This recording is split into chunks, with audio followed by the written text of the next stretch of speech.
When we first met the EV6, we were stunned. Good looks, long range, fast charging, and so on. But we never really knew what it was like to drive in the real world, so to speak. That is, of course, until now. So we finally have the EV6 for a proper behind the wheel. And today, we want to go through what it is exactly that we like and dislike about the 2024 EV6 GT line. Do first impressions last? Stick around and find out.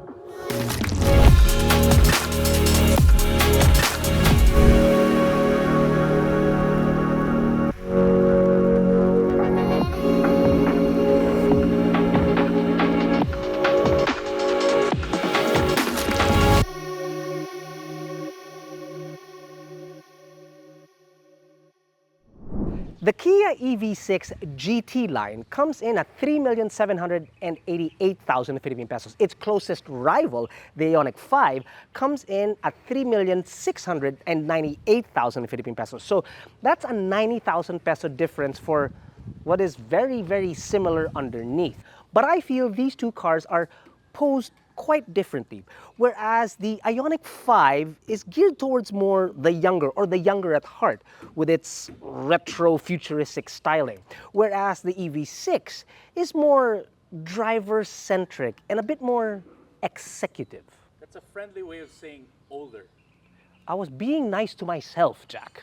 We actually have several videos of the Ioniq 5, and I'm sure that the links are somewhere down below, so you can go there to check it out. Or you can download the AutoDeal app, which is absolutely free, available on iOS and Android, where you can find all the information that you want about the Ioniq 5, or any car for that matter, and connect you to our hundreds and hundreds of dealer partners nationwide to help you find the best car at the best price.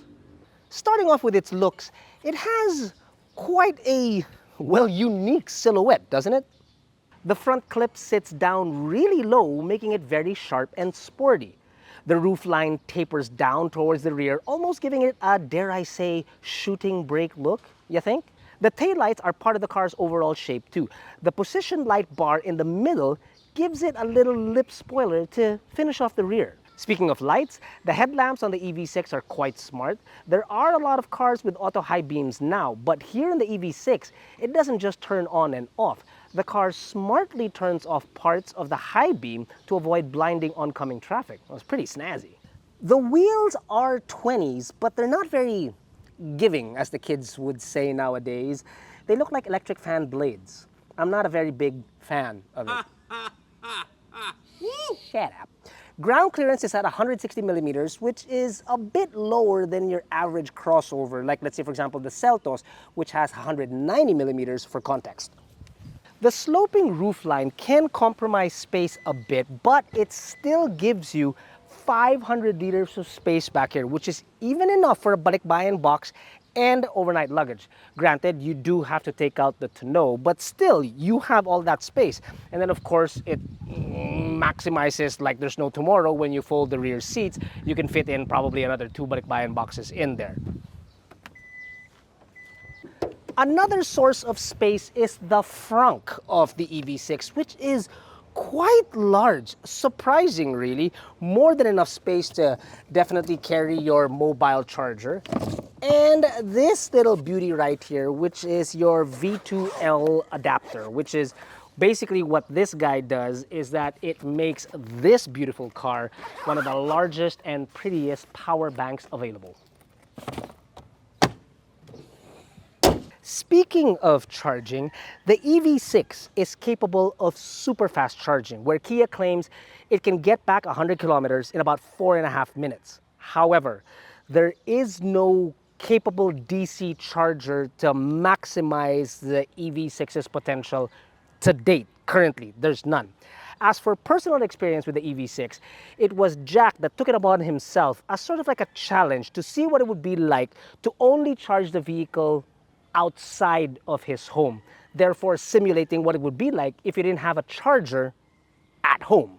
So I received the car at 95% and I was able to travel about 280 kilometers till I felt the need to charge.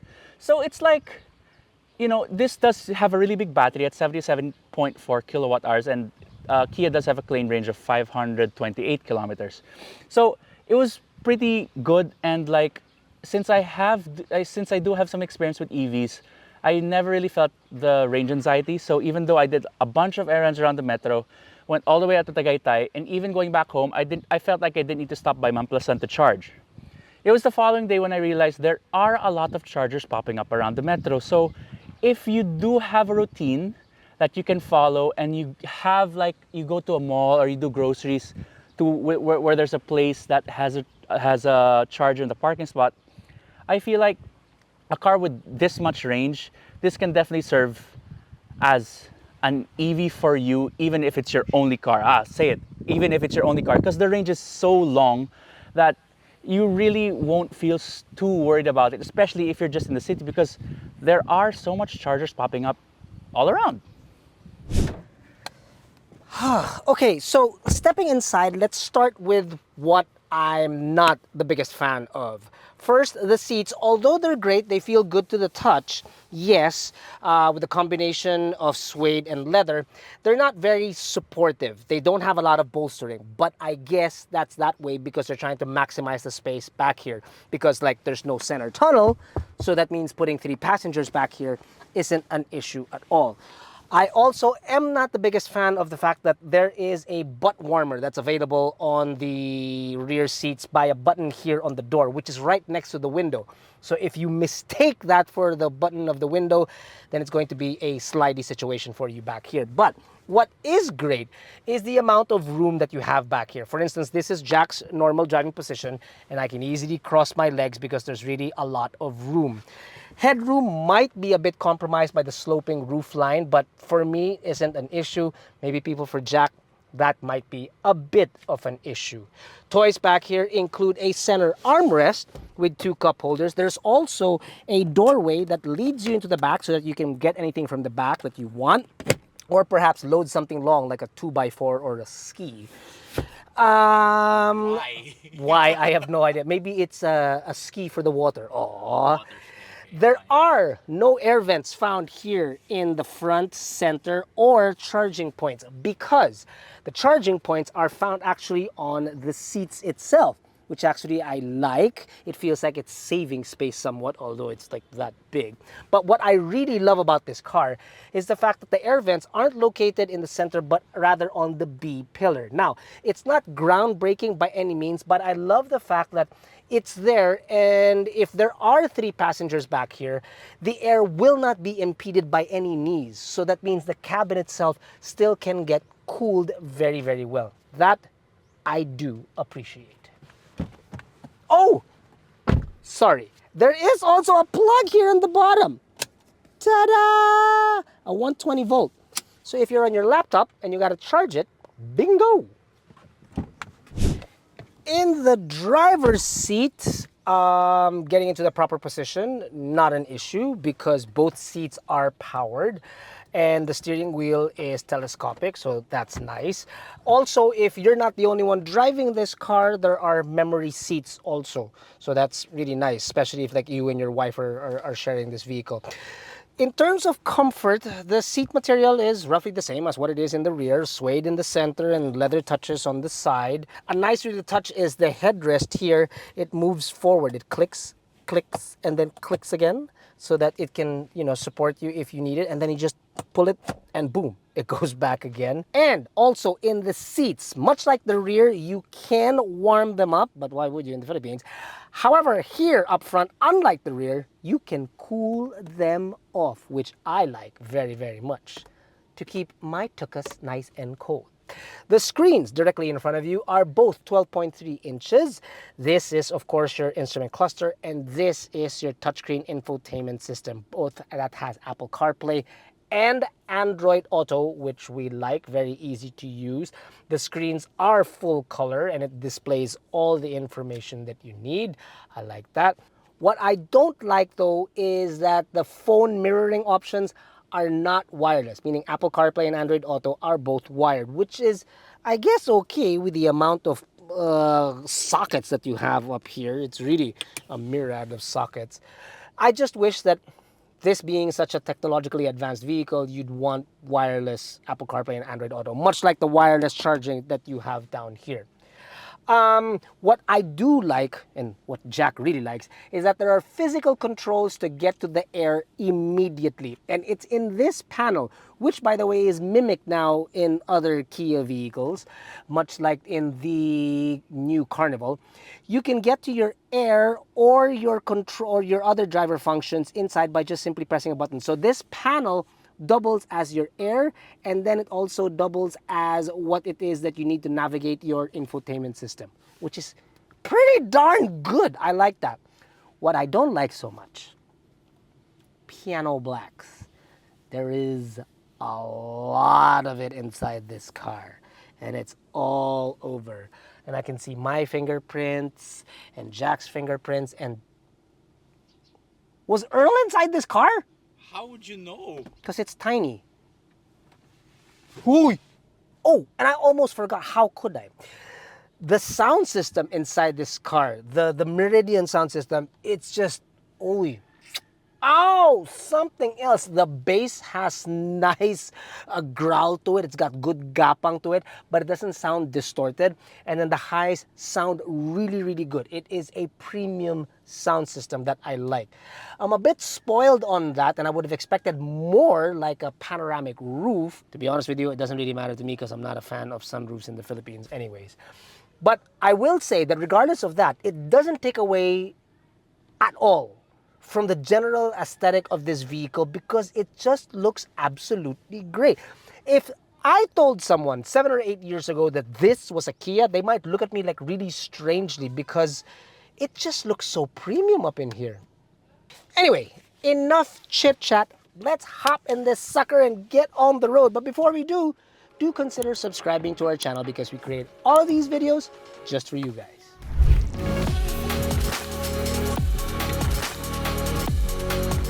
The EV6 has 226 horses and 350 Newton meters of torque coming from an electric motor at the rear.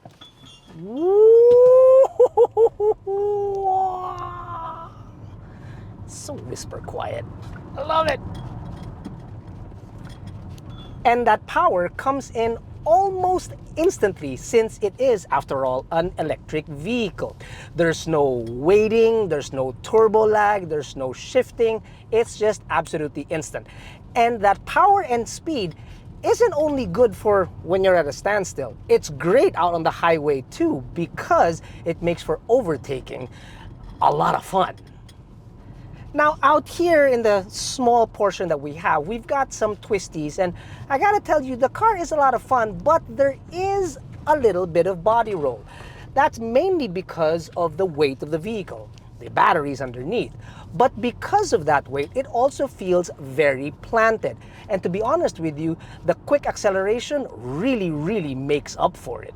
So in twisties like this, you can still have a lot of fun. Woo! Jack, all your stuff in the back's moving. You know what we haven't done in a while, Jack? What? A chew test. A chew test? Okay. Achoo! Oh my god. Oh, wow. Again. Achoo! Crap. The suspension isn't the most plush thing out there. I do find that the ride of the Ioniq 6 is a little bit better at keeping bumps at bay, especially when you're talking about our more challenging roads like EDSA and C5 here in Luzon. I'll be blunt, it's surprisingly firm. So do expect to get moved around a little bit in the cabin when you're going over these said challenges. That being said, out on the highway, however, well, it does get a little bit better. It seems to have a better attitude at keeping things at bay when it is at speed. Noise isolation, wow, that is really, really good inside this car. It does very well to keep the outside noises away from you, and the tire noises, really, the levels are really kept down. There is an option, especially when you really step on it, to change the sound or increase the volume of it to come into the cabin so that you have this futuristic sound that when you're driving along. But I'll be completely honest, I'm not shy to say it, but I ain't that young anymore, and truly, I do really appreciate the absolute serenity of driving this vehicle at whisper quiet levels. I love it. I'm old. I love being old. The advanced driver assist system inside this car, the whole suite of it, is really great. It works really well.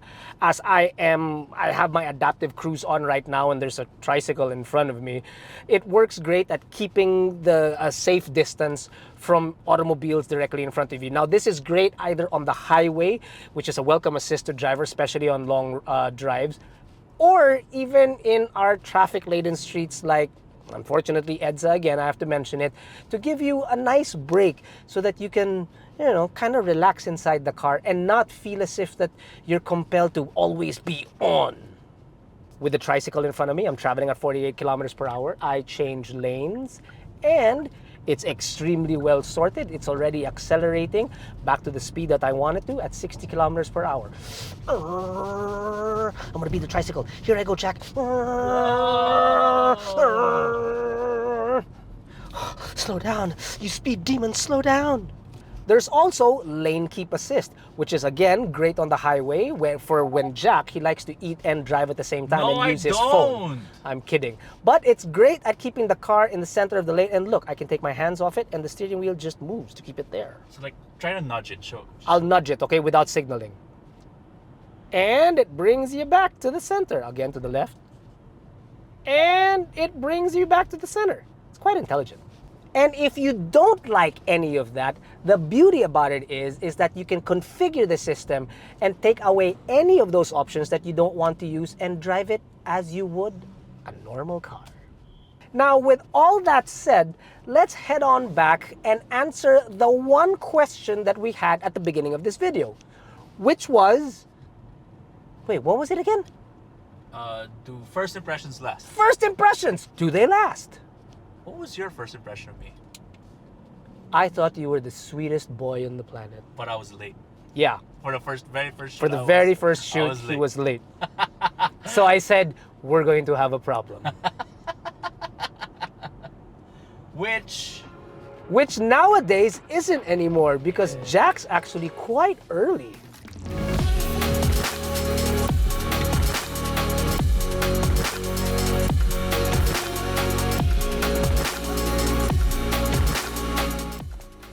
We were initially very impressed with the EV6 when it first came out, and this was at a time when EVs were fewer and far in between. But does that first impression hold up today now that there are a lot more options available? First, let's look at the build quality of the car, the interior, the cabin, the tech, and everything else, even its look. It's really very good. It's built very well. And then you move on to its drive. Sure, the suspension can be a bit on the stiff side now that we've driven it more, but the isolation of the cabin and the brisk acceleration more than makes up for it. To this day, it's an excellent car, which is really telling of how much effort Kia put into developing the EV6. Considering that EV development is like, well, it moves faster than me to a sale at SNR. Buy one, take one on chocolate-covered almonds? I'm there.